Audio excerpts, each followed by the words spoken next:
Carabinieri del nucleo operativo radiomobile della compagnia di Conegliano sono intervenuti per la seconda volta a seguito di segnalazioni da parte di numerosi cittadini, in particolare di esercenti di attività commerciali, che segnalavano di nuovo l'apertura di un locale che somministrava cibi e bevande in completa violazione della legge, in quanto era privo di qualunque tipo di autorizzazione.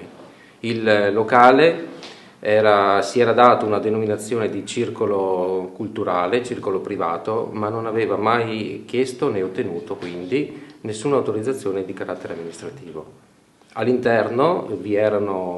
sono state altresì riscontrate altre mancanze di carattere sanitario, in quanto per esempio vi era la mancanza della procedura di autocontrollo sulla normativa HACCP. È stata proposta al Comune la chiusura del locale e le ammende che sono state comminate, che verrà sanzionato per un totale circa di 6.000 euro.